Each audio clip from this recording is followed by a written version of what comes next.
남의 말만 하는 사람 누가 좋아하나요? 네, 시청자 여러분 안녕하십니까. 똘스의 박종진입니다. 오늘은 똘스 사회, 특별히 이 사회이기 때문에 우리 대한민국의 정치인들의 대표적인 4인을 모셨습니다.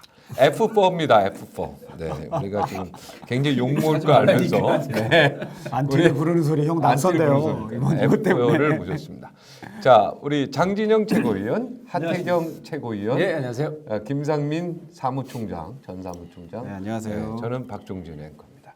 이제 국민의당, 바른정당 이것도 좀 바꿔야 될 것 같아요. 바른미래당, 그죠? 네, 그렇죠. 네, 이름이 결정됐죠? 네. 바른미래당. 바른 미래 당 이렇게 됐죠. 바른 미래 당.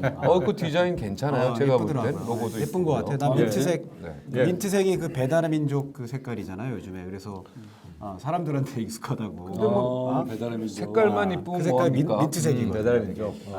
뭐 합리적 진보냐 합리적 중도냐 이 단어 가지고 지금 네. 사실은 결혼을 하면요, 남녀가 결혼하면 그죠? 결혼한 거예요. 이제 하나예요. 그렇죠. 예, 서로 양보하고 서로 배려해야 돼요. 그죠? 이렇게 말 한마디 가지고 이렇게 토잡고 해서 결혼이 되겠습니까? 하체고? 제가 지금 뭐 계속 대승적으로 잘 해보자. 근데 나 너무 고마운 게 국민 안 들어가도 수용을 했잖아. 그러니까 이 정도 양보를 했으면 우리도 좀 양보를 하고 서로 이렇게 해야죠. 그것 때문에 진짜 우리 국민의당 많이 곤란하시죠? 네, 오늘 이제 국민의당에서 마지막으로 중앙위원회를 했어요. 네. 저도 지역위원회도 마지막으로 이제 상무위원회도 하고 뭐 이제 이런 정리 절차를 밟고 있는데 이 국민의당이 굉장히 정치적으로도 의미가 있잖아요. 처음으로 제3당을 이렇게 깃발을 들고 여러 가지 이제 위기를 잘 겪고 온 거 아닙니까? 근데 이제 이거를 접는 마당에 당 이름이 이제 바른미래당으로 되는 바람에 국민의당 당원들하고 지지자들이 너무 아쉬움이 크다는 거예요. 국민이 빠져버리고. 이제 그렇지. 아쉬움이 크다는 건 되게 점잖게 표현한 거고 막 욕을 해요. 왜 국민의당 팔아 넘겼냐, 뭐 이렇게. 그런데 사실은 이 협상 과정을 보면 그 바른정당 쪽에서 바른국민당을 선호를 우리가 했고요. 우리는 네. 배려해서 그렇게 한 네. 거죠. 바른국민. 우리 오히려 그 국민의당 쪽과 그 또 좀 이 통치에서 젊은 그룹에서 미래당 이름을 선호한 거거든요. 선호했었죠. 강력하게 네, 얘기했죠. 근데 이제 그 협상 과정을 들으면 국민의당 지지자들이 우리가 일방적으로 뭐 딸려갔다든지 이렇지 않다라는 거를 아시는데 그건 이해하지. 그 네, 점을 들으면. 근데 이제 그거를 잘 모르시. 이제 우리 박주선 부의장께서 처음에 바른미래당 얘기를 듣고 굉장히 노하셨다고. 화나지. 네. 아니 우리도 과정이 어찌 됐든 결과가 국민미래당 됐어봐. 그렇죠. 우리는 저기 못 참죠. 못 참아요? 과정이 어찌 됐든 과정이 어찌 됐든 아니, 뭐 결혼 전부터 이게 거의 파혼의 의미가 좀 있네. 기미가. 아니 그게 그죠? 이제 고맙다는 거지. 아니 그러니까 고마운 건 고마웠고 또 우리가 배려할 건 배려해야죠. 하체고. 다 양보해. 이제 아, 이름 양보. 대부분 나머지는 그리고 양보했는데 다 합리적 양보해. 진보면 어떠고 합리적 중도면 어때요? 하체고. 내가 볼 때 국민은 여기에 관심 별로 없어요. 제가 관심 없고요. 개혁적 아니, 보수와 합리적 진보가 100% 없다. 보수, 100% 진보가 없죠. 없습니다. 우리 예를 들어 유승민 대표도 뭐 노동 정책이나 이런 것들은 정의당하고 똑같다 이런 이야기를 많이 들었어요 대선 때 예, 정의당 사람들한테. 그러니까 안보는 보수, 경제는 진보 네. 이런 평을 들어서 그것 때문에 박수를 받은 거예요. 그리고 우리 등소평 흥묘 백묘 쥐 잘 잡으면 되지. 박정희 대통령도 100%또 보수도 아니에요. 경제 정책 아유 경제개혁 5개년 계획이 그렇지. 이미 진보 정책인데 경제개혁 5개년 계획이 약간 의료보험, 사회주의적 계획이야. 국민연금 다 공무원 응. 박정희 대통령처럼 좌파 정책 많이 한 사람이 없어요. 그렇죠. 이제 지금은 진보 보수라는 것이 너무 의미가 없고 만약에 굳이 있다고 얘기한다면은 시각이 있겠죠. 진보적 시각 또 그다음에 보수적 시각에서 그 사안별로 따라서 사람들의 그 관점들이 너무 달라지는 게 있고 아까 역사적으로도 얘기했지만 역사적으로도 그 역사의 시대적 과제가 있잖아요. 근데 저는 정말 불필요한 얘기 가지고 왜 이렇게 소모적 논쟁을 할까 하는 생각들이 되게 많았는데 합쳐진다는 거는 콩이 메주가 쓰여질 때 서로의 존재가 부서지잖아요. 부서져서 그게 합쳐지고 뭉그러지고 깨지고 그래가지고 전혀 다른 걸로 발효가 돼서 그게 정말 모든 음식에 들어간단 말이에요.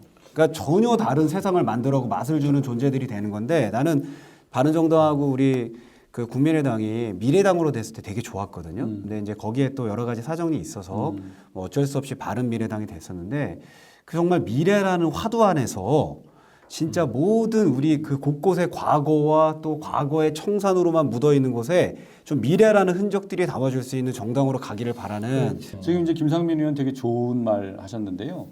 이게 이제 화학적 결합이 중요하잖아요. 중요하지. 그래서 이번에 이제 당 색을 정할 때도 바른미래당의 뭐 바른에다가는 뭐 하늘색을 쓰고 미래당에다가는 뭐 녹색을 쓰자. 그래야 뭐 국민의당 또 바른정당 이게 좀 남아 있는 거 아니냐. 이제 이런 의견이 있었어요. 그런데 결정된 것은 청록색. 그러니까 이제 민트색. 뭐 민트색 이렇게 결정이 됐잖아요. 흰색 전 좋아해요. 네. 그런데 저는 그게 참 좋았어요. 맞아요. 그러니까 우리가 뭐 이제 지방선거만 생각하면 국민들한테 금방 다가갈 수 있는 바른국민당 또는 뭐 하늘색, 녹색 섞는 게 참 좋을 수 있지만 우리가 좀 더 길게 화학적 결합을 생각한다면 완전히 섞어서 그렇지. 청녹색으로 아, 좋은. 네, 그렇게 완전히 합치자. 그래서 그리고 결혼을 하면요. 저도 결혼을 해봤지만 서로 양보하고 배려하고 놔야 돼요, 손을. 왜냐면 끝까지 고집하고 자기 주장만 하면 진원초에 많이 싸워. 이거는 아니 그냥 이혼이에요. 맞아. 진원초에 이혼하는 그러니까 경우가 지금 있어요. 지금 이제 자, 우리가 요거 합리적 진보냐 중도냐 요거 정리 좀 하겠습니다.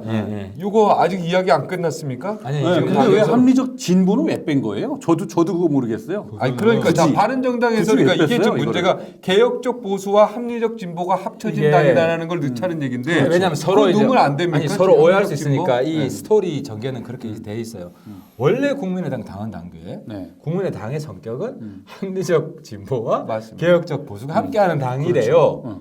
이런데 유승민 안철수 대표 공동 선언문에 네. 합리적 진보가 빠지고 합리적 중도. 중도가 들어간 거야. 그러니까. 그래서 그것 때문에 지금 그래서 이제 열받은 분들이 많이 있다니까요. 아니, 그래서 저희는 어떻게 생각했냐면 아유 정말 국민의당 정말 고맙다.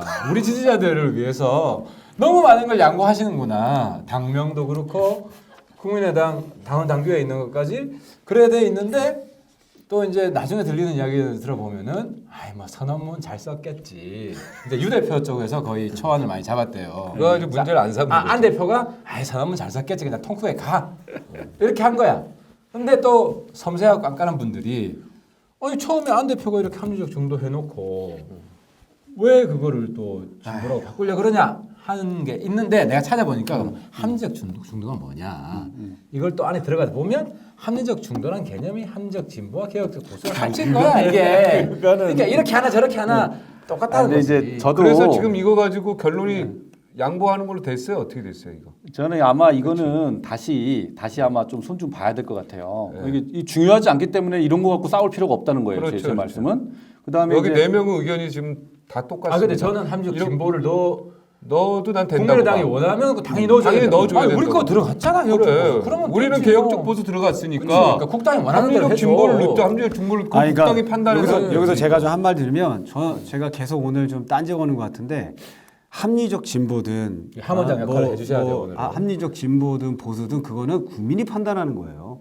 아니 우리가 뭐 정관에 우리는 뭐 중도다 뭐 진보다 보수다 쓰는 것이 무슨 의미가 있어요. 국민이 봤을 때 쟤네의 어떤 안보 정책은 굉장히 보수적이고 탄탄하고 근데 뭐라고 써야 될 거 아니에요. 저는 그런 안 쓸 수는 없어지 뭐라도 써야 돼. 그거는 상호간에 원하는 거 들어주면 된다고 그렇죠. 생각해요. 같은 얘기네. 그래, 이게 같은 이제 얘기네, 그럼. 이게 그럼 핵심이고 우리가 지금 여기 네 명이서 당원 당규를 만들면 빨리 제가 당원 당규 아니, 팀인데 끝나지. 가서 이제 끝나지, 정강 그냥. 정책 바로 하고 뭐 있는데 우리는 거의 20분 하고 폭탄 좀 먹으면 딱 되는데. 해야지.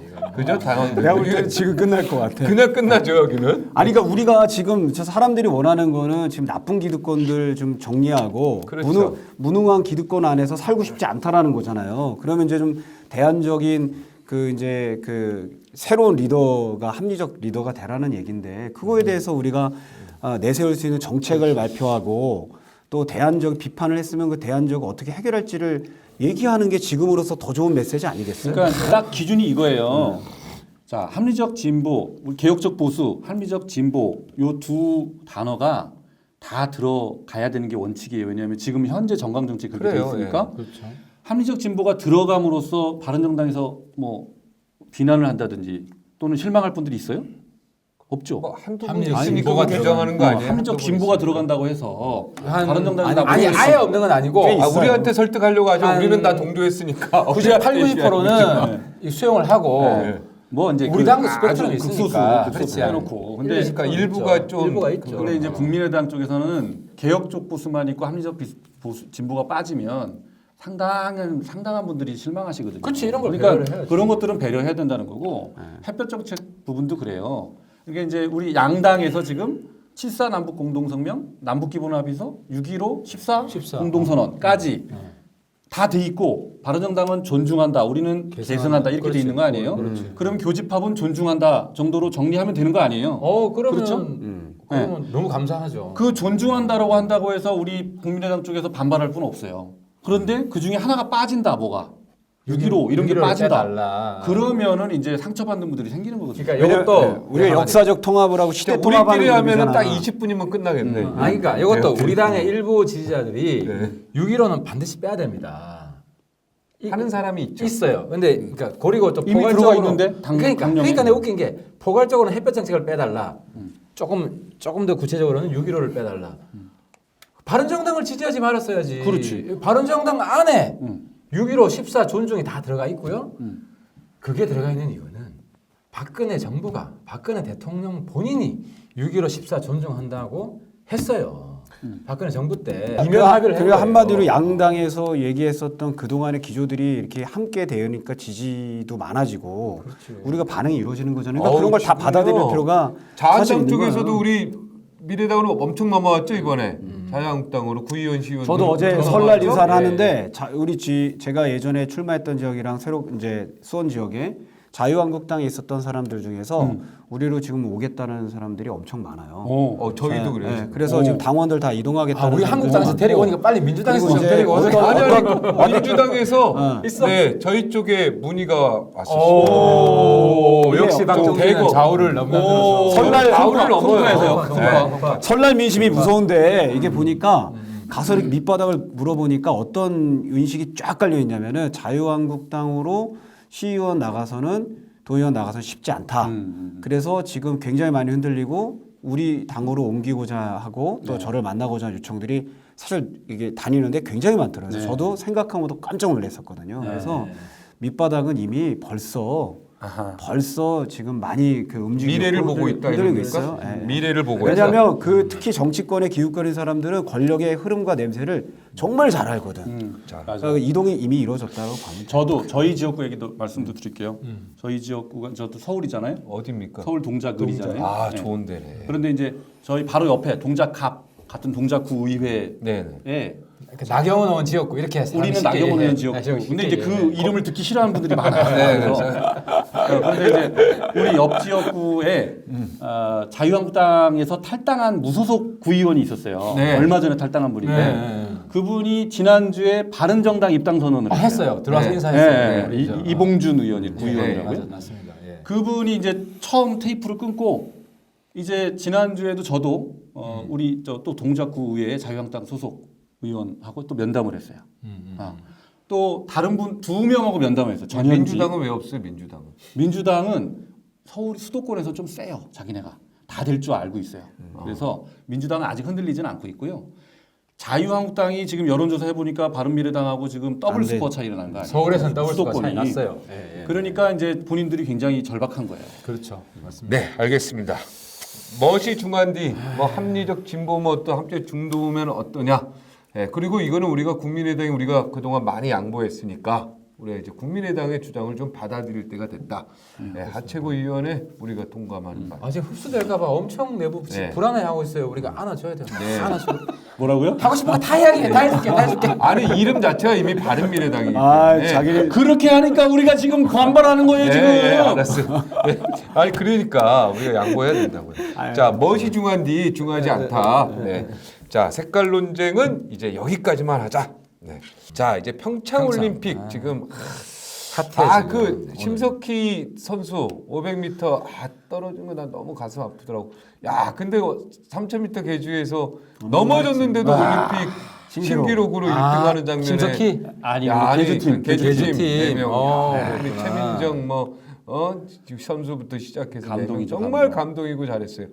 자 여기서 뭐 평창 올림픽 하면은 가면 이야기를 안 할 수가 없을 것 같아요. 아, 오늘 한 건 하셨죠? 모르겠는데 제가 아무튼 북한 문제는 이제 소위 홍준표식 빨갱이 장사랑 연결될 수 있기 때문에 굉장히 신중하게 하려고 노력을 맞아요. 많이 합니다. 네. 많이 하고 크로스 체크도 하고 근데 조금 이제 화가 났어요.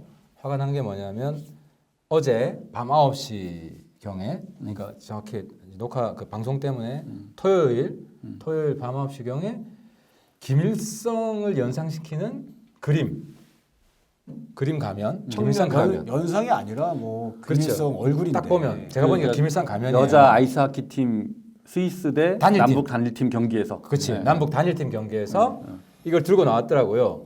그래서 제가 처음에 화난 게 북한 팀만의 경기도 아니고 이 단일팀인데 뭐 저는 김일성 가면을 들고 나오냐 저 돌았냐. 근데 딱 보고 김일성 가면인지 아셨어요?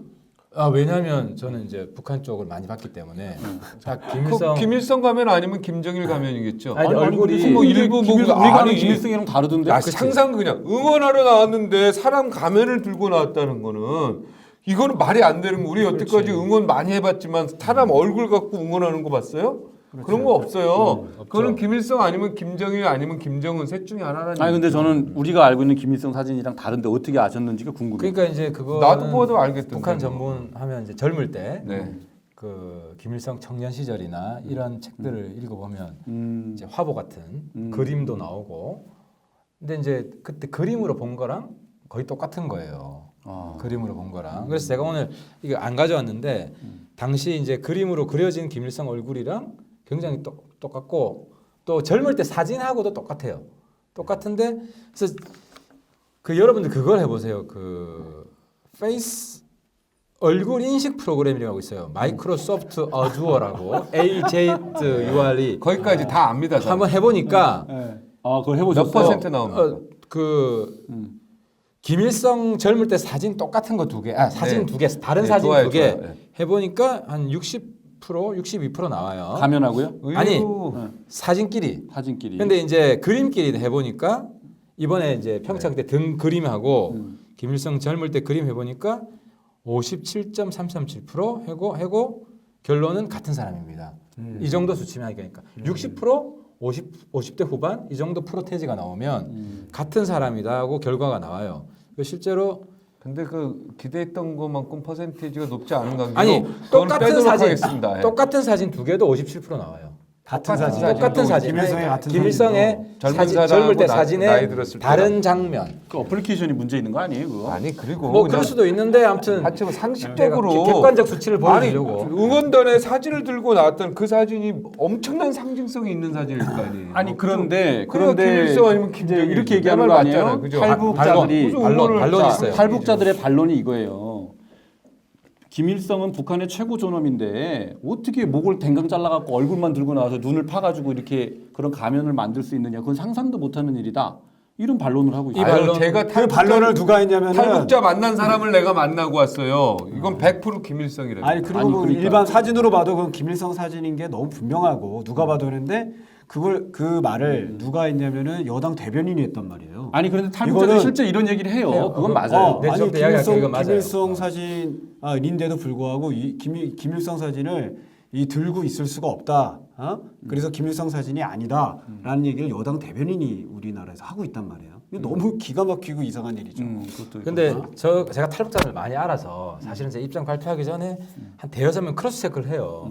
그래서 제가 팩트에 있어서 좀 틀리는 확률이 적은데 내가 쭉 해보니까 저건 김일성 맞다 이야기하면서 동시에 근데 김일성 얼굴을 응원 도구로 쓰는 걸 상상하기 어렵다 이야기를 같이 해요. 그래서 제가 이제 최근 북한 동향을 아는 분들하고 협의해 본 결과 네. 이제 여기도 이제 양론이 갈리는데 김정일 시대까지는 상상할 수 없는 장면인데 김정은 시대에 들어와서 이게 좀 바뀌고 있다. 이건 김정은 시대에? 예. 네. 그러니까 김정일 시대에 저건 정말 상상할 수 없는 장면이다. 얼굴만 잘라가지고 이 응원하는 거는. 근데 김정은 시대에 들어와서는 이 어떤 변화가 있냐면요. 원래는 외국 나가면 무조건 김일성, 김정일 이거를 달아야 됩니다. 배지를 배지를. 달아야 되죠. 그러니까 인공기는 포기하더라도 김일성, 김정일은 포기할 수 없는 게 북한 국가의 사상입니다. 그게 그 김일성 유일 사상이에요. 근데 요번에 남북이 합의할 때 마식령 갈 때요. 남한은 태극기 안 달고 북한은 김일성, 안 김정일 뗐죠. 뗐죠. 이걸 안 달기로 했어요. 인공기만 달고. 그래서 일반 사람들은 아니 우리 태극기 떼면 저기 인공기 떼야지.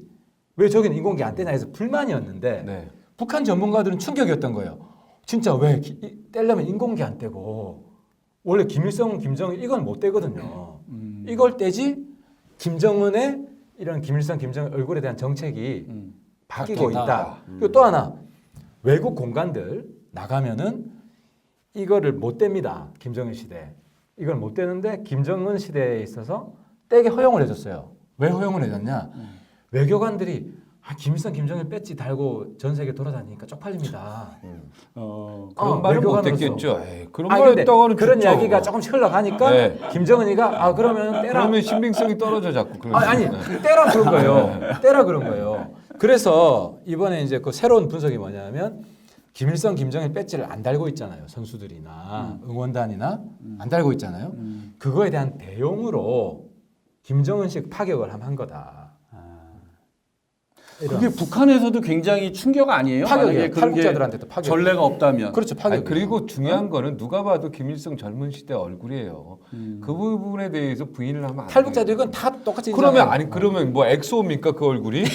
아니 뭡니까 그러면 우리가 그냥 상식적으로 응원도구에 들고 나왔잖아요. 그거를 그럼 누굽니까? 그냥 젊은 잘생긴 이제 연예인입니까? 통일부의 반론이 있잖아요. 말이 안 되는 통일부가 얘기잖아요. 보도자료를 냈는데 그냥 가만히 있는 게 나아요, 그냥. 아니 그러니까 통일부가 그래도 어쨌든 가만히 있지 않고 냈어요. 입장을 냈는데 네. 이제 통일부 입장이 그래요.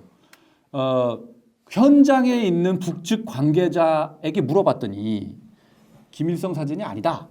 저런 식으로 쓰는 것은 상상할 수 없다. 이제 이런 식의 얘기를 했다는 거예요. 근데 이제 저는 그 부분에 있어서 굉장히 좀 불만스러운 것은 국민 언론들이 굉장히 여기에 대해서 또 이제 우리 하태경 의원과 그다음에 야당들이 거기에 대해서 의문을 제기했잖아요. 그러면 북한의 어떤 공식적인 입장을 좀 확인하는 노력은 했어야 되는데 그래. 그냥 현장에 있는 북한 관계자 누군지도 몰라요 사실은 했는지 안 했는지도 모르겠어요. 그 굉장히 성의 없는 그런 확인만 해가지고 국민들한테 입장을 냈단 말이에요. 통일부가 부적절해요. 그러니까 통일부는 좀 중재 역할을 해야 되고 북한이 예를 들어서 이건 김일성이 아닙니다라고 먼저 발표를 하고 통일부가 뭐 어떻게 좀 화합시키고 왜냐하면 또 올림픽은 올림픽대로 너무 소모적인 논쟁을 많이 하는 건 바람직하지 않다고 생각해요. 저는 그래서 올림픽이 너무 국가 내부에 갈등을 격화시키는 이런 방향으로 안 나갔으면 해서 저는 정말 대승적으로 양보할 마음도 있어요. 그런 마음도 있어요. 그래서 뭘 양보해요? 그러니까 아니, 저 사진 사진에 너무 대해서 지역적인 얘기고 입장을 너무 작은 이야기다. 그렇지, 작은 키우지 이야기일 수도 않겠다. 있다. 키우지 않. 평장 그래서 올림픽에서. 그러니까 이걸 키우고 싶지 않은 마음이 있어요. 그러니까 근데 혼자 야당은 키웠어요. 예. 내가 지금 초반에 좀 다 키웠는데 키워놓고 많이 키웠는데 키웠죠. 예. 아니 나도 사람인데 그리고 뭐 북한 여기만 가만히 있었으면 그냥 끝나는 얘기일 수도 있는데. 근데 이제 가만 또 생각해 보니까 내가 이걸 키워서는 안 되겠다 해서 좀 진정 모드로 가려고 해요. 네. 그러니까 야당은 좀 그런 자세를 가지고 네, 이미 늦었어요. 정부는 또 이거를 또 너무 북한 대변하는 북한을 알아서 대변해주는 이것도 김정은 비맞추는 그러니까 거 사람들이 가장 불만이 그거예요. 왜 우리나라 대한민국 정부가 또 여당 대변이 왜 북한을 대변하느냐라는 거예요. 그 뭐 이현주 의원이 막말했다고 얘기하는데 그 막말했다는 뭐 얘기도 있지만 사실 속 시원하게 듣는 사람들도 있어요. 왜 통일부 장관이 북한 대변인 역할을 하냐. 이현주 의원이 이현주 의원이 막말했어요? 지금요 이게 생방송으로 나가는 게 아닌데도 문자를 그대로 보내왔어요. 뭐라 그랬어요? 이 이야기를 좀 해달라. 예. 김일성 가면을 가지고 이런저런 변명하고 논쟁하는 꼴이 가관입니다. 그냥 가만히나 있지 뭘 그리 어렵게 변명하는지 잘못하면 국제적 웃음거리가 됩니다. 나라의 정체성을 지키고 국가의 안전보장에 대한 이익을 지키고 수백만 명을 살상한 국제전범이요 수많은 인민들의 자유와 권리를 짓밟은 독재자에 대한 찬양을 금지하고 비판하는 것은 세계 문명 국가의 자유시민으로서의 보편적 상식일 뿐입니다. 진보 보수의 문제가 아닙니다. 마치 5.18 당시 민간인에 대한 무차별적 폭력적 진압을 두고 이런저런 변명을 하는 것과 같은 맥락입니다. 나와서 얘기하라 그러세요. 네, 나와서 얘기할까요? 말은 다 맞는 말. 네, 이현주 의원 오늘 뭐 가족 여행이 있다 그랬죠? 아, 영덕대게 네, 뭐 똘스보단 아주 가족 맛있다고. 여행이 더 중요하죠. 그런가 네. 보죠. 네. 영덕대게 좀 갖고 오세요 다음 주에. 야, 이런 식이면 계속 그냥 문자로 보내주면 알아서 방송 잘 하시겠다고.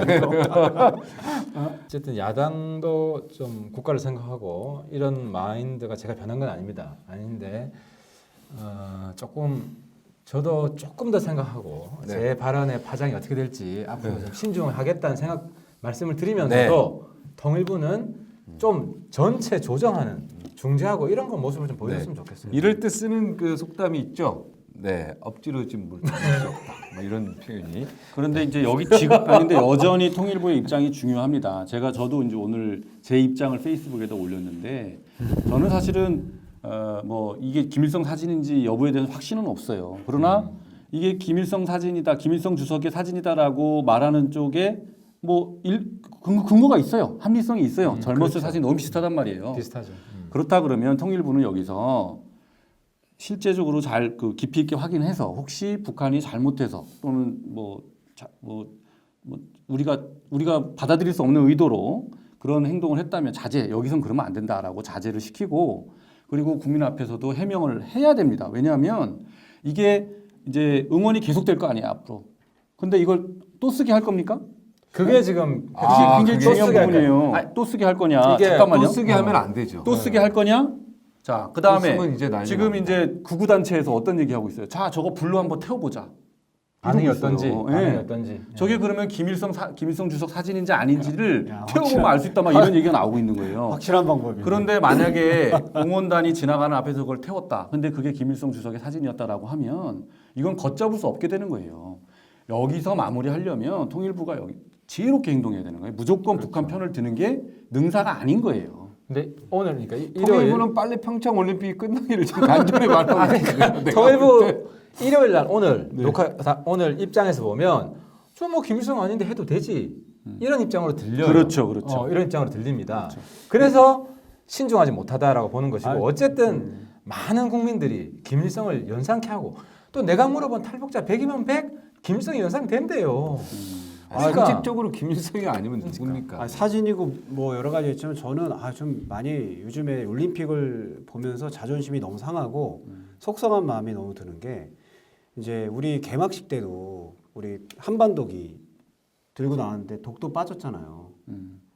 우리 맨날 독도 갖고 한참 얼마나 많이 IOC에서 얘기하고. 그 독도 빼라고 하는 것도 나는 그거 빼라고 그거 일본에서 아무래도 당연하죠. 뒤에서 움직인 거 아니겠습니까? 그래서 전 세계가 보는 곳에서 남북한 선수단이 독도가 뺀 길을 공식적으로 휘둘렸단 말이에요. 아니 그거 그래도 그냥 독도 집어넣고 기 흔든다고 IOC가 어떻게 제재할 겁니까? 그러니까 나는 이제 우리가 무조건 맨날 집어넣었어야죠. 독도. 매일 뭐 자존심 얘기하고 뭐 무슨 무조건 독도가 지지. 어떠니 저떠니 얘기하고 놓고 정작 정말 힘 있는 구도 속에서는 그냥 뻘쭘하니 독도 뺀 아니 거 그래도 가지고 집어넣어야죠 흔들었단 우리가 말이지. IOC 저도 평창 그렇게 올림픽을 안 하나니. 생각해요. 오늘 깃발 하나 들고 와야 되는데. 그래서 오늘 나는 정말 정말 속상한 거예요. 그 그거 여기서 다 건드려야 파란 되는데. 새우로 그냥 색출만 해도 되는 거 아니야? 아니 정부 대충. 통일부에서도 울릉도하고 또 다. 여당에서도 북한 대변하고 있지.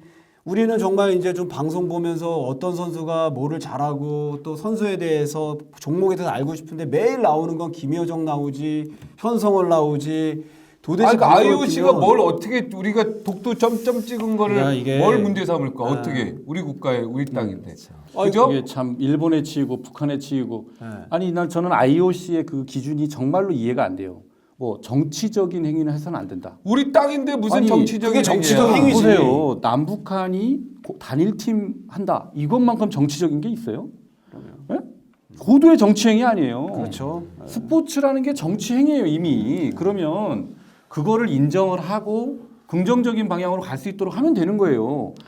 사사건건 근데 그게 독도를 빼라는 게 그게 진짜로 무슨 공정한 입장입니까 IOC가? 일본의 입김에서 좌지졌다고 볼 수밖에 없잖아요. 100%죠, 100%. 우리 저 누구예요? 그 스켈레톤 선수 윤 누구예요? 그 선수 헬멧에서 이순신 장군 그림 빼라고 했다는 거 아니야 IOC가 정치적인 행위라 그러면서. 네? 이거 IOC가 힘이 제일 그게 센 거야. 말이나 되냐고요 그게. 북핵 문제도 IOC가 풀면 돼요. 지금 분위기에서는 그래서 북핵 문제한테 자 북한 핵 빼십시오. 그러면 패되는 거예요 지금. 아니 근데 IOC가 왜 그러면 김일성 젊은 사진 빼라고는 안 합니까? 그래서? 알았으면 이제 얘기했겠지만. 그러니까 이게 우리 혹시 핵 두려워서 그런 거 아니에요? 아니 나 이거 아니, 자, 이게 뭐냐면 IOC를 공격하면 안 돼. 우리가 지금 우리 그러니까. 정부가 아니, 무능한 거예요 외교나. 그렇지. 이것도 우리나라가 풀어내는 게 지금요. 정부가 정말 무능하고 용기도 없다는 그리고 거야. 또 지금 깡도 없어. 평창 올림픽에서도 누가 그 귀빈석에 초대받았냐면 황교익. 그 다음에 또 누구야 마칼럼스트랑 또 누구 한 명이더라 왔는고 기업인들은 전혀 초대받지 못했어요. 그러니까 2조 원, 1조 원이나 두면 이번 올림픽이야말로 정말 우리 기업들 정말 전면적으로 선전하고 또 이렇게 홍보할 수 있는 절호의 기회인데 그리고 그러니까 또 그 평창 올림픽을 유치시킨 것도 기업인들의 노력들 엄청나게 많이 한 거 아니에요? 그런데 그 사람들은 쏙 빠지고 어디서 마칼럼니스트가 황교익 씨가 갔어요? 메인의 초대 자리에 있고 또 누가 이회수 씨 시인, 아니 그분 다 훌륭해요. 방송인으로서 시인으로서 다 인정한다는 거예요. 그런데 도대체 평창 올림픽하고 과연 뭐가 관계가 있는지 투명이든 국정원 얘기를 좀 하자면 투명이든 불투명이든 아니, 제대로 잠깐만. 써야죠. 진행자가 나라를 지금 진행을 안 하니까 그 마이크 펜스 부통령이 평창 리셉션장에서 5분 만에 나간 거에 대해서는 어떻게 생각하세요? 이걸 이렇게 이해하시면 됩니다. 이게 미국 덕분에 김여정이 온 겁니다. 그러니까 지금 국민들이 모르고 계시는 것 중에 하나가 지금 유엔 제재나 대북 제재 이게 어느 정도 효과를 발휘하고 있는 거예요. 제가 북한을 쭉 연구를 했을 때 최근에 북한의 대외 의존도가 굉장히 높아졌습니다. 김일성, 김정일 시절만 해도 그냥 폐쇄 경제 해가지고 대외 의존도가 뭐 5%도 안 돼요. 근데 지금은 대외 의존도가 무역 의존도만 따지고 보면 5, 60% 됩니다. 그 중에 대부분이 중국이잖아요. 중국이죠. 그리고 중국도 제가 이제 중국에서 이렇게 커넥션이 있거든요. 자주 보는데 중국이 핵 문제에 있어서만큼은 단호합니다. 단호하기 때문에 대북 제재를 성실히 해요. 그래서 최근에 한 1, 2년 대북 제재를 하고 1, 2년 만에 이게 50대 중반 정도 대외 의존도에서 10%가 떨어졌습니다. 그러니까 김정은이 그만큼 압박을 느끼는 거예요. 압박을 느끼다 보니까 사실 김여정이 이번에 내려온 거는 김정은 입장에서는요. 마치 볼모를 보낸 겁니다. 아니 볼모를 그러니까 김여정 보낸 거를 김여정이 볼모예요? 그렇죠. 어. 아니 볼모를 보내요? 아니 그 볼모를 잡힌 볼모가 다 거야. 있어? 아니 볼모를 잡아와야지. 볼모로 삼은 거죠. 아, 되게 아, 김 예리하네. 볼모로 그러니까. 보냈네. 이게 우리가 삼은 게 아니야. 아니 그러니까 이거 봐야 되는 게 우리가 달라고 한 거 아니잖아. 볼모를. 그러니까 그죠? 김정은은 이런 제재 압박 국면을 벗어나고 싶은 것이고 그래서 좀 더 파격적인 거를 해야 맞아요. 이게 벗어날 수 있다고 하태경 의원님 판단해서 얘기가 되게 중요한 김여정까지 포인트예요. 보낸 거예요. 그리고 김여정 입장에서는 자기가 한국에 있는 동안에는 북한 입장에서는 이건 적국이에요. 대한민국은 없어야 될 대상이에요. 이 적국에 볼모로 잡혀 있는 거예요. 그래서 재미나네. 김정은 입장에서는 굉장히 리스키한 결단을 한 거고 그건 맞아요. 이 결단이 자기 가능한 동생을, 것은 친동생을. 가능한 배경은 바로 미국의 일관된 압박, 공포스러운 압박이 통했던 것이고 펜스는 난 너무 고마운 게 사실 미국이 저런 태도를 참 한국민들한테 박수를 못 받아요. 잔치집에 와서 약간 재뿌리는 것 같은 느낌 들잖아요. 그럼에도 불구하고 북한에 일관된 신호를 주는 거예요. 너 압박 계속할 거야.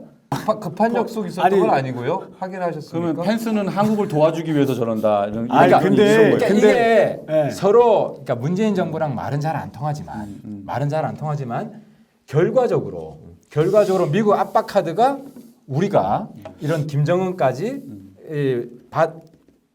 받는 이런 좋은 결과가 나왔다. 나는 이 펜스가 5분 만에 여기 가고 끝나고 어디로 향했는지 그거를 기자들이 취재했으면 참 좋았을 것 같다는 생각이 잠깐 들어요. 아니 큰 맥락 얼마나 속에서 급한 일이 있었나? 급한 일 없었죠. 그 저기 있었겠어요. 나는 코피 작전이 나는 통했다고 봐요. 선제 타격론이 계속 통하고 있죠. 계속 통하고 있는 거고 나는 지금도 계속 그게 유지되고 있고 아베랑 그 다음에 펜스랑 같은 그 선상에 있는 거잖아요. 그 다음에 지금 북한이랑 그 다음에 중재 안 되는데 우리랑 이렇게 있는 느낌이에요. 나는. 네. 그러니까 이거 진짜 황당한 꼴이죠. 이게 뭐 우리 재뿌리로 온 게 아니라 아니 우리나라의 한반도의 평화와 전체적인 북핵 문제를 해결하기 위해서 동맹 관계에 있는 그룹들을 되게 불쾌하게 하고 있는 거예요. 그리고 온통 이 평창 올림픽에서 우리는 모든 정부 대변인부터 시작해서 통일부터 시작해서 여당 대변인까지도 북한의 모든 작은 가면부터 이것까지도 대변하기 바빠 죽겠어요. 나는 지금 뭐 그러니 국민이 네. 얼마나 지금 굉장히 짧게 속상하고 얘기해 주세요. 예. 분노했어요. 아니 이게 짧게 얘기할 일이 있어요. 저는요. 아니 저도 딱 정말 한마디 진짜. 할게요. 30초만 주세요. 저 진짜. 저도 인생 뭐 오래 살진 않았는데 우리 하 의원하고 나는 지금이 내가 지금 산 것 중에 대한민국의 여러 가지 지금 정세가 주변 정세가 처음으로 느끼는 이상한 기분에 빠져 있어요. 무슨 말인지 알죠? 무슨 말인지 알겠어요? 모르겠는데. 그냥 난 느낌으로 얘기한 거예요. 굉장히 이상한 팩트가 미알이 좀 있었던 분이기 뭔가 좀 때문에 네, 좀 그죠? 뭐 알맹이를 얘기해 보세요. 제가 미아리 감각 말씀하시는 네, 거죠. 네. 그거 이거 존중해요. 느낌이 오는 해보세요. 거지. 계속 해보세요. 무슨 느낌이 크게 와요? 변화하고 있다. 변화예요. 뭐 미아리가 어떤 거예요? 988 있었던데. 그 아니, 미아리 근데 말고 진짜 무서운 얘기 해줄게. 그러면 이건 나 시간 1분만 줘요. 아이 또 제가- 겁먹어 내가 길게 한다고 얘기할 아니 거 겁먹었어. 이 얘기를 하면 이 얘기를 하면 내가 무슨 말하는지 이해가 될 거예요. 이게 왜냐면 또 내 이야기가 이게 직접적으로 단어를 선택해서 나가면 또 반향이 크기 때문에 안 커요. 무슨 소리야?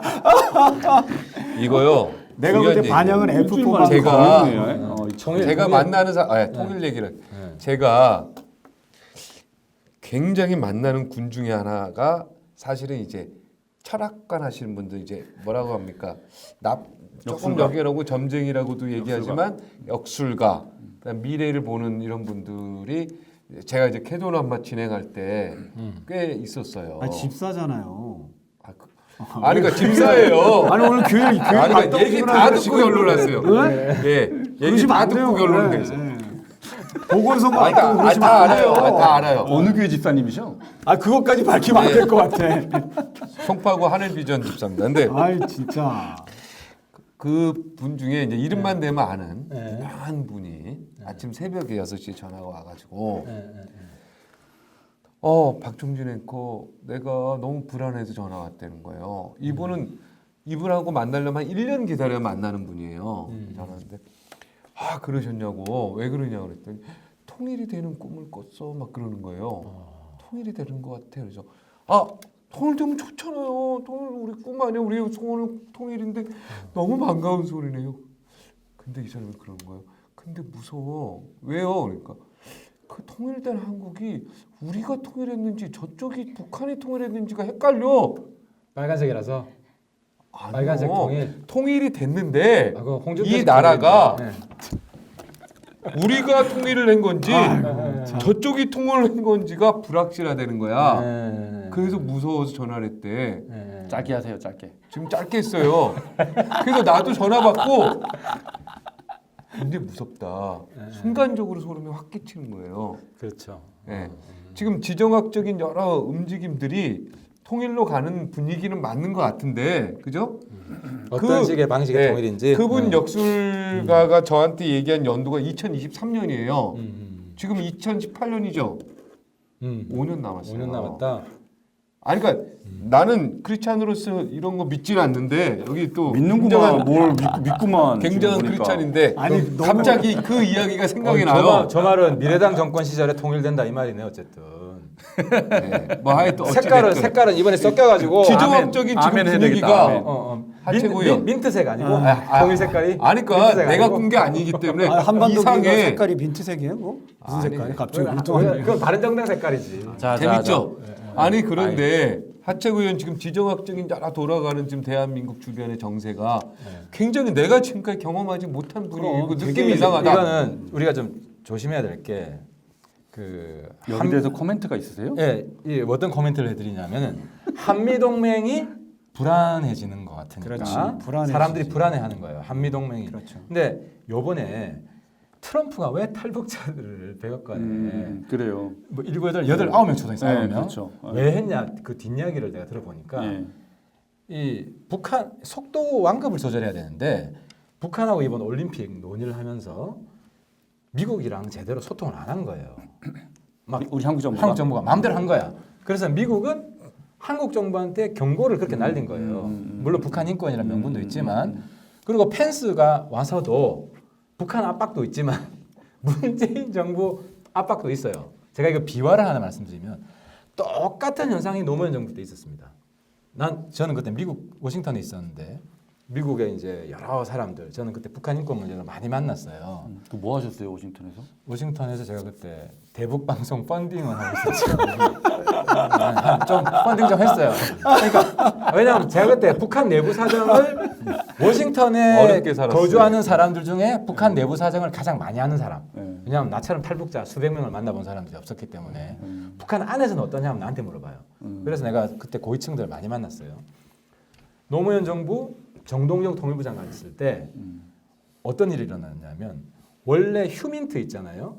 휴민트는 한국이 받아가지고 미국한테 전해주고 그 다음에 그 테크민트라 그러나 이게 기술 정보, 위성이나 이런 거는 미국이 수집해가지고 한국한테 전해주고 이런 정보 협조 체계가 한미 동맹에 다 있었어요. 근데 미국이 딱 보니까 한국한테 이야기해 주는 걸 북한이 안 해? 몰라야 될 이야기를?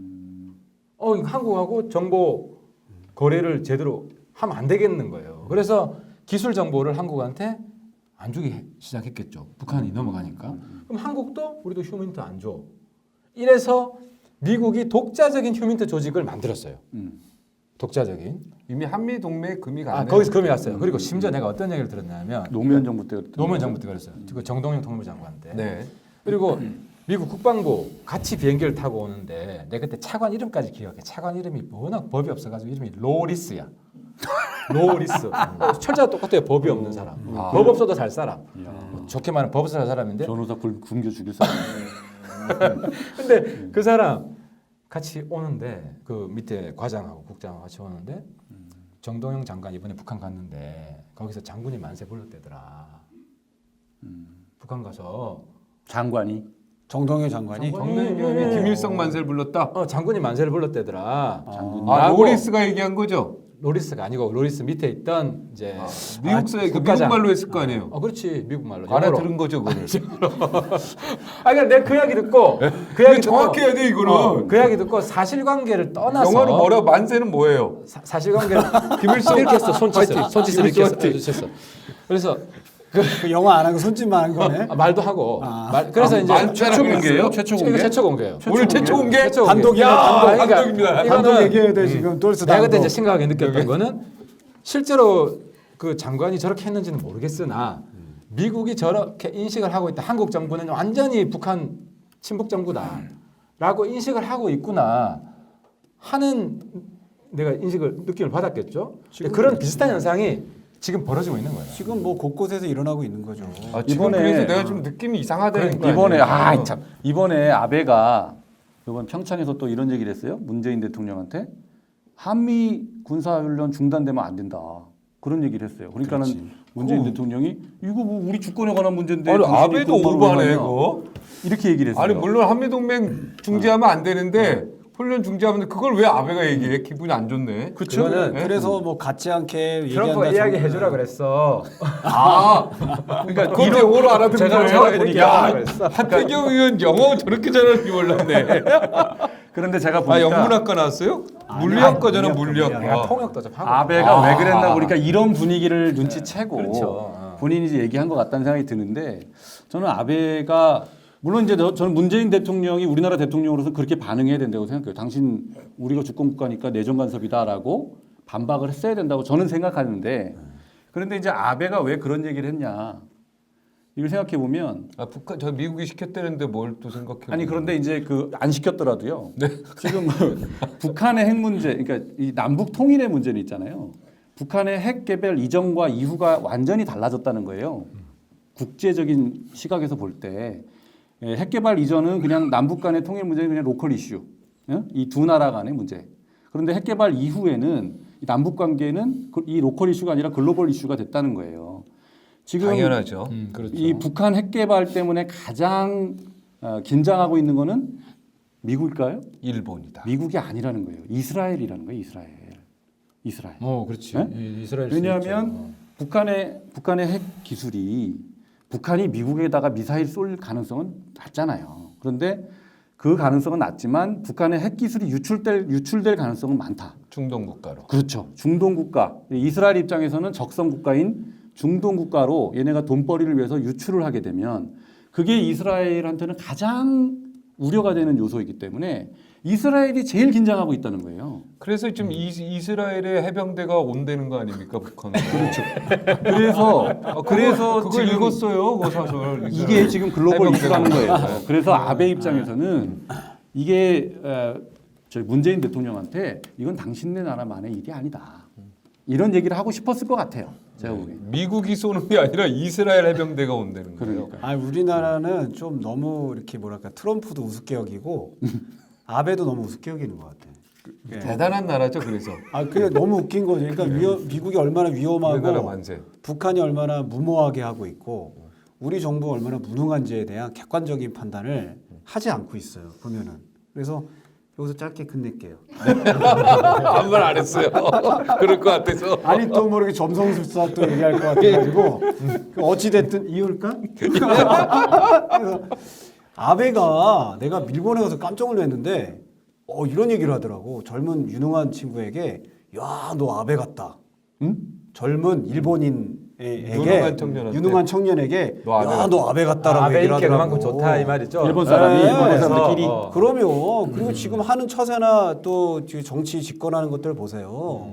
만만한 사람이 아니라고요. 지금 일본은 그 장기 침체를 벗어났고 운동화끈을 딱 조여맸어요. 그리고 온 기업들이 기업 체질 개선을 다 해가지고 엄청나게 그냥 후지 필름이 그 예전 필름 회사가 아니라 이제 뭐 그 생물학적 그 다른 그 회사로 막 변동하는 모든 것이 체질 개선을 해버렸다고요. 지금 우리나라 청년들 일본으로 취업 다 한다니까요.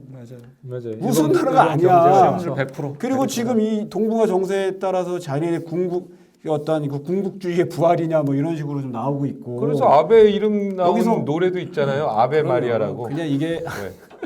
그래서 우리가 지금 분위기상으로 마치 김여정이 오고 김여정이 딱 왔더니 되게 당당하고 아주 포스가 나름 있더라고요. 평화라. 그런데 김여정이 그런 이미지 갖고 평화가 오는 게 아닌데 우리는 뭔가 남북간 응원하고 그러면 마치 뭐가 좋아질 것처럼 미디어나 이런 분위기를 풀어가는 것도 너무 위험한 일본에서 행동이에요. 김정은은 확실히 아버지랑 달라요. 다른 게 네이버를 수시로 검색을 하고요. 외국 공부했잖아요. 예, 그래서. 그리고 김정은이요? 예, 다르죠. 김여정도 그렇고 네이버 아이디도 있대요 혹시?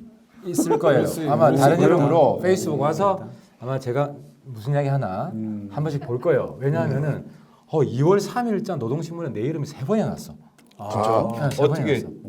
어떻게 하자고? 그러니까 어떻게 하자고? 하태경 하태 이렇게 나오면 아니 어떻게 하자는 키우자는 거야 뭐 어떻게? 역적이라고 나왔겠죠, 뭐 역적. 이렇게 나왔어요. 천추한이라 그랬어. 하태경이 그 평창 올림픽 기간에는 한미 군사 훈련을 좀 연기해주자라고 야당의 하태경이 주장을 한 것은 한미 군사 훈련은 공격 훈련이라는 것을 입증해 주는 거다. 뭐 이렇게 한번 나오고, 예. 뭐 또 몇 개가 더 나왔는데 노동신문에서 그게 이제 왜 그러냐면 이용당했네요. 네. 아니, 김정은하고 김정일하고 다른 거는 오전에 한국사에서 막 떠들어서 이슈가 되잖아요. 그럼 오후에 북한 정책이 바뀌어요. 오후에 이런 일들이 여러 번 있었어요. 그만큼 그러니까 우리가 떠드는 게 김정일 시대는 아무런 영향이 없어. 우리가 뭐라고 떠들든 김정일은 그냥 가. 그땐 종편이 없었어요. 김정은이 그러니까 이게 우리가 지난번에 저기 쪽대본 이야기했잖아요. 요즘은 드라마 쓸 때 계속 쪽대본일 수밖에 없는 게 보는 사람 댓글 의견을 보고 사람을 죽이려고 했다가 살리기도 하고. 김정은도 원래 김여정 보낼까 말까 막 고민하다가 이방카가 오면 김여정이 맞다는 한국 언론들의 뭐 대대적인 이걸 하니까 이거 장사 되겠다 해서 바뀐 거예요. 제가 볼 때는. 그래서 원래는 없었다가 계획이 예, 그렇죠. 그래서 우리가 적극적으로 주장을 목소리를 내는 게 오히려 남북 관계를 긍정적인 방향으로 바꾸는데 이거 도움이 된다. 나 궁금한 게요. 김여정도 왔고요. 그다음에 이제 북한 선수단도 일부 왔고요. 예. 우리가 북한에 혹시 돈을 좀 줬을까? 북한은 돈을 안 주면은 사실은 이런 거 안 하는 걸로 내가 지금 알고 있는데 기자로서 어떻습니까? 북한 전문가로서. 제가 이런 이야기하면 또 이제 보수 쪽에 욕 들을지 모르겠지만 네. 문재인 정부가 그건 지킬 것 같아요. 돈을 안 줬다 이번에는. 네, 특합비도 없고 지금 줄 특합비도 별로 없거니와 또 그런 문제에 있어서는 나름대로 원칙을 지키려고 하는 사람들이에요. 이 그렇지. 사람들이. 지금 특활비 조사하고 있는데 그걸 네, 특활비 특합비 줄 수도 없죠. 그래서 어떤 찌라시 뭐 비트코인 줬다 이런데 그건 완전히 거짓말이고. 아 그런 찌라시가 나왔어요? 그렇지. 비트코인 김정은 한테 줬다 북한에.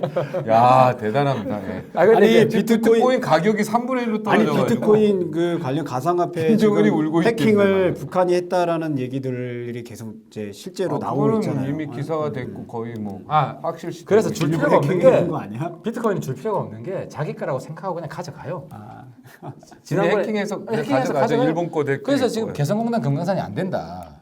왜? 그거 하려면 괜히 고생하면서 돈도 많이 못 벌어가는데 비트코인만 있으면 비트코인 그냥 일본에서 일주일 전인가 열흘 전에 네. 6천원 가져갔잖아요. 그것도 네. 북한이에요? 북한. 아 우리나라 거 북한성이라고 가져갔어요? 얘기하고 북한이에요. 있지. 우리나라 것도 가져갔어요. 우리나라 우리나라 거는 것도. 제가 조사해 보니까 평균 시세로 따지면 500억 가져갔고요. 확인된 것만. 좀 고점일 땐 기준으로 하면 비트코인 시세가 출렁거리니까 1,500억. 1,000억. 1,000억. 1,000억을 많이 가져갔고 심지어 내일은 팔아가지고 저기 저 비트코인 거래소 회원들한테 하태경입니다. 뭐 가상통화 관련한 대외 기밀 자료니까 이걸 열어보시고 암호를 넣으십시오. 이걸 보냈어요. 그것도 북한에서 했단 말이에요? 북한에서 내가 볼 때 했어요. 북한에서 엄청 활용하고 근거가 있어 뭡니까? 하태를. 근거가 뭐예요? 그 근거 기자회견 했는데 네. 아니 하태 아니, 굉장히 근거가 이용당하네. 뭐예요? 큰일 났네 그러니까. 이거. 북한에서 요주 인물이신다. 어, 그러니까. 엄청 활용하고 있어 지금. 왜냐하면 북한에서 내 이름을 자꾸 왜 파냐면은 김정은에 대한 최초의 책을 쓴 사람이 나예요. 어떤 최초의 책이었어요? 김정은 만화책. 아 만화책. 만화로 된 김정은 책. 아니, 당연히 비판하는 거였을 거 그래서 아니에요. 김정은에 대한 책 중에 글로벌리 제일 많이 팔린 책이 제 책이에요. 그래요? 제 그 책이에요. 만화책. 만화책. 제 책이에요. 그래서 밥을 사기 시작했구나. 혹시 김정은 위인전이에요? 사실 김정은 때리기, 김정은 까기 책이죠. 그렇죠. 그래서 까기 책이죠. 김정 근데 이제 김정남이 그 책을 보고 평했는데 거의 정확하다. 라고 일본 친구한테 이메일을 보낸 게 있어요. 네, 알겠습니다. 자, 오늘 뭐 청와대에서 전화 받았다, 뭐 예고가 나가서 그렇지. 오늘 꼭 그 얘기는 하고 넘어가야 될 것 같습니다.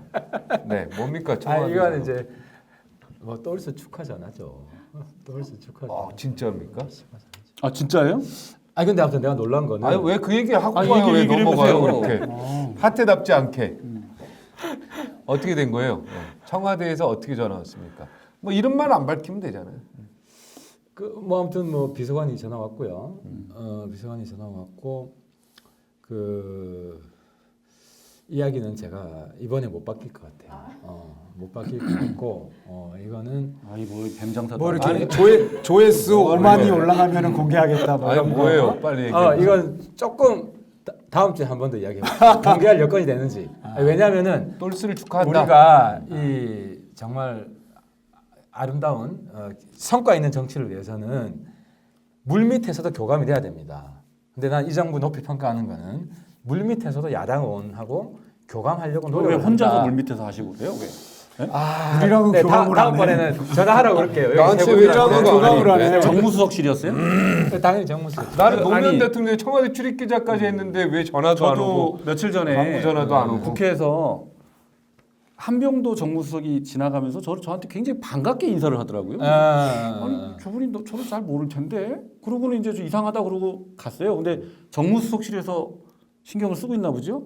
신경을 쓰더라고요. 똘스, 제가 사실 역시 박근혜 정부 때도 정무수석실에서 전화를 받았어요. 네. 야단치는 전화. 너 그러면 네, 뭐안 그렇군요. 좋다. 이런 협박 전화. 뭐 그런 식의. 근데 이번에도 협박 전화였으니까 그런 아니죠. 축하 전화죠. 부탁하는 전화. 그래서 서로- 약간 그러니까 재미난 게 여당 시절에는 협박당하는 전화를 받았고 청와대로부터 나도 엄청나게 많이 당했죠. 그렇죠? 그러지 말아라. 그러면 난리 난다. 그리고 뭐 별 전화를 다 받았었죠. 근데 야당 시절 되니까 내가 이제 야당 바른정당 사무총장 할 때도 연락 받았어. 뭐라고 전화 받았어? 뭐 이렇게 뭐 다음번에 나도 얘기할까? 다음번에 합시다. 다음번에 합시다. 저도 어찌 됐든 전화를 받아서 이렇게 네. 나는 다 까는데 여기는 까는 분위기가 진행자한테 아니네. 전화를 안 한다 그래. 아니 진짜. 삐졌어 지금. 제가 사실 김여정 온다 그래서 김여정한테 조사를 좀 했어요. 아는 대로 그냥 공유하는 차원에서 1988년 9월 1일생입니다. 이거는 이게 확인된 거는 스위스에서 유학을 했는데 베른에서 오빠랑 같이 있었다는 거죠? 예. 근데 한 10년 있었어요. 그래서 초등학교 한 3, 4학년 때부터 고등학교 졸업할 때까지 한 10년 정도 꽤 있었고 오래 있었네. 거기 학적부에 자기 생년월일 쓸 거 아니에요. 그렇게 확인된 정보가 88년 9월 1일생이고 대학 입학할 20살 정도의 평양으로 돌아가서 또 물리학부를 들어갔다네. 야, 물리학부 물리에 내가 물리학 관심이 많았고. 근데 이제 물리학부 혹시 들어가는데 하태를 보면서 또 물리학부를 해야 되겠다 이렇게 생각한 거 아니야? 전공해야 되겠다. 근데 4년을 한 건 아니고 6개월 속성 과정을 했다. 뭐라고요? 6개월 속성 과정. 머리가 머리가 좋다는 천재라는 거예요? 천재? 아니죠. 포기했다는 얘기죠. 하다가 그만뒀겠지. 근데 이제 김정은도 김일성 군사종합대학 6개월 속성 과정을 했다. 근데 여기 주목해야 될 점은 그때 한 10명 정도 동급생을 조직해 줬다는 거예요. 혼자 다닐 수는 없으니까. 그래서 이게 아마 김여정 측근 그룹일 거고 김정은도 비슷하게. 그리고 남편은 고위급 자제는 아니다. 아 결혼을 했어요? 결혼했어요. 했죠. 유산을 한 번 했고 그 다음에 1년 뒤에 남자아이를 낳았다. 남자아이를 낳았고 이번에 둘째를 가진 것 같다. 이번 내려왔어. 지금 임신 중인 것 같다. 배가 좀 볼록 튀어나왔다. 예. 이거 다 그래서 볼록 아마- 튀어나왔는데. 그래서 나는 놀란 게 저게 사실이면 임신 중인 산모를 그러게. 김정은이 보냈다고 하면 김정은이 굉장히 절박하다는 거죠. 아니 그렇게 볼 수 있고 또 하나는 김여정이가 해외 생활을 많이 했기 때문에 남한을 한번 보고 싶다. 내가 김여정이라도 야 남한 한번 넘어가고 싶다. 그럴 수도 있어요. 김정은이 오빠가 가란다고 오빠나 그래도 싫어. 유일하게 할 수 있는 게 김여정이지. 관계가 그럴 수도 되거든요. 있어요. 그럴 수도 있어요. 그런데 오빠 나 가고 싶어. 야 너 임신했잖아. 너 가면 안 되지. 오빠 나 보내줘. 나 남한 가서 보고 싶어. 그래 그럼 가라. 이렇게 될 수도 있어요. 그렇게 될 수도 있죠. 김여정의 남편은 지금 누군지 알려졌습니까? 실명이나 얼굴은 공개 안 됐는데 뭔가 같이 오지 않았을까요?